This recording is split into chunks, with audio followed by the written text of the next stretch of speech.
సంవత్సరం 2019లో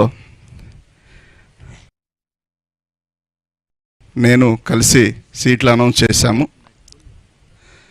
మళ్ళీ 2024 కూడా మా ఇద్దరిని పిలిచి అవకాశం కల్పించిన జగనన్నకు ఎల్లవేళ రుణపడి ఉంటామండి. సీట్ ఇచ్చిన దానికంటే మళ్ళీ మమ్మల్ని పక్కన కూర్చోబెట్టుకొని లిస్టు చదివించిన దానికి చాలా సంతోషపడతా ఉన్నాం.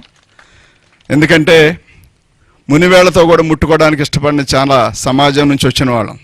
చాలామంది దగ్గర అవన్నీ కూడా అవమానాలు పాలయ్యి అవమానాలు చేయబడి వచ్చిన వాళ్ళని పక్కన కూర్చోబెట్టుకొని నా వాళ్ళు, నా ఎస్సీలు, నా బీసీలు, నా మైనార్టీలు, నా ఎస్టీలు అని చెప్పడమే కాకుండా చేసి చూపించి ఇవాళ మా అందరికి కూడా ఒక నమ్మకం, ఒక భరోసా, ఒక దిక్చూసిలాగా జగన్మోహన్ రెడ్డి గారు ఉండటం, మా జీవితాల్లో వెలుగులు నింపడం చాలా సంతోషకరమైన విషయం.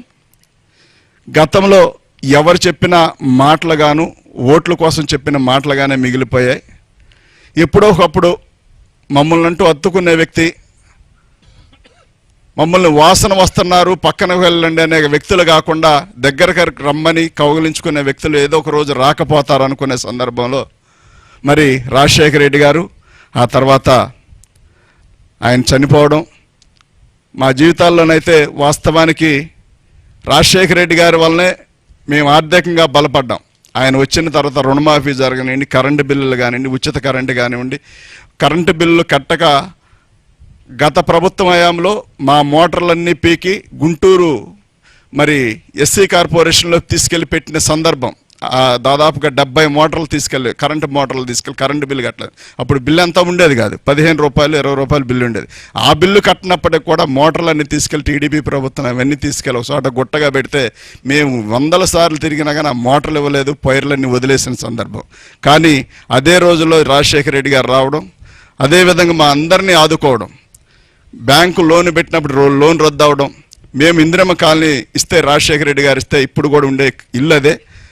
ఇన్ని రకాలుగా మాకు మేలు చేసిన రాజశేఖర రెడ్డి గారిని చూసాం. ఆ తర్వాత జగనన్న అది కాదు అన్నట్టుగా మా అందరిని హక్కుని చేర్చుకొని మా జీవితాల్లో వెలుగులు నింపి మా అందరినీ మరి తన సొంత మనుషుల్లాగా తన సొంత బిడ్డల్లా చూసుకుంటూ ఈ రాష్ట్రం మొత్తం మీద ఎస్సీలు, బీసీలు, మైనార్టీలు అందరూ కూడా జగన్మోహన్ రెడ్డి గారిని మరి ఆదరిస్తూ ఉన్నారు.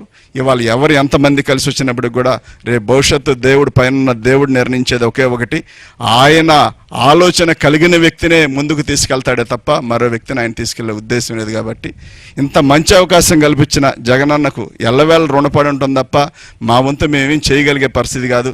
ఎప్పుడు ఏదున్నా మాకు జగనన్న కోసం పనిచేయడమే తప్ప మరొకటి ఆశించకుండా జీవితకాలం రుణపడి ఉంటామని చెప్పి తెలియజేస్తూ ఈ చక్కటి అవకాశం కల్పించిన జగనన్నకు ఎల్లవేళ రుణపడి ఉంటామని తెలియజేస్తాను. Thank you.